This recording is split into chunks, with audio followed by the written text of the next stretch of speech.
So, with news and rumors of new consoles coming out and the PlayStation 4 Neo, there's been a lot of questions concerning Microsoft, what they're going to do. Will they release a new Xbox, or do they even need to?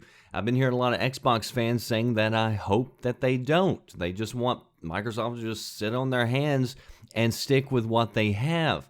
As I've talked with the PlayStation 4 fans in previous videos, I want you to take a moment and take your feelings out of the equation.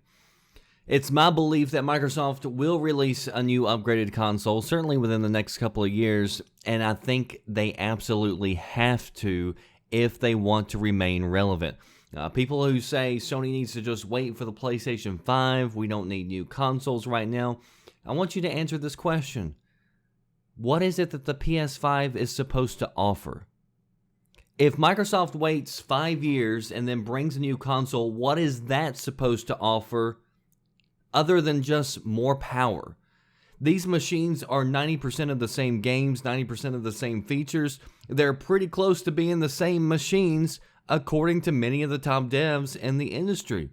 The difference at this point comes down to power, plain and simple. Like it or not, this is a generation that has been defined by resolution and frames per second. Now, a few games actually look and run better on Xbox, but the fact is many games look and run better on PlayStation. Neither system, however, look or run games the way that it should.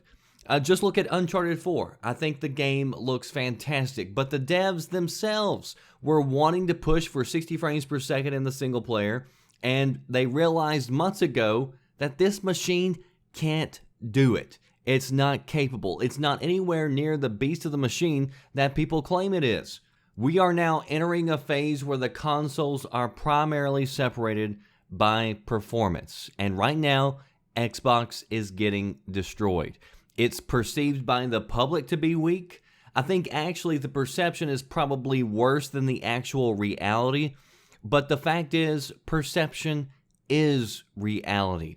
Every week you've got Digital Foundry and other sites showing off 3 platforms side by side, and most of the time Xbox is usually the poorest performing. Even if it's, a minuscule type of issue, the fact is that's the headline, that's the story that gets published, and every week they're getting bombarded with these. And if you're a multi-platform owner, which many are, aside from friends or maybe a controller preference, most people are going to buy games based on performance. So when you hear that PlayStation might have more grass than Xbox, more people, unless, again, if you got more friends or something on a different system which you prefer, then you'll just go with the better performing game, which also means fewer games sold on Xbox. Regardless of Xbox One sales doing well, which they are, I don't think they're where Microsoft would like them to be. Why else would they stop disclosing actual sales numbers? And again, this affects games. If you're a developer, do you want to put your game on the weaker system with half the sales of the competition? Why do you think there's this push by Microsoft to combine PC and console games?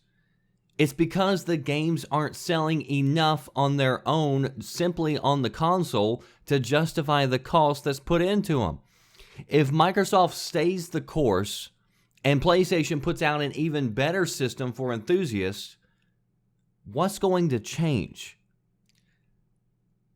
The sales trajectory. And it's not going to get any better from Microsoft. It's going to get worse because Sony is going to get an even higher rate of sales because now they're going to have more systems to sell to the public. They're going to continue to dominate Microsoft every single month. That means better performing, better looking games. That narrative continues. They're also going to get all the marketing from the third-party publishers because everybody is going to want their advertisements shown on the best possible system that's going to make their game look the best by using bull shots and the best looking graphics. And in order to get that, you're going to show it on the most powerful system that's out there. It is all about power now. Features are coming. Features, though, are built into the software. That's coding. That's not hardware. So you're going to continue to get better features, backwards compatibility, all that. What people care about now is better looking, better performing games. That's the truth, whether you're ready to admit to it, whether you're ready to like it or not. So if Microsoft wants to stay relevant, they don't want to get left behind, not only by Sony, but by Nintendo, because Nintendo's new console, I would imagine, is going to be more capable, more powerful than the current Xbox.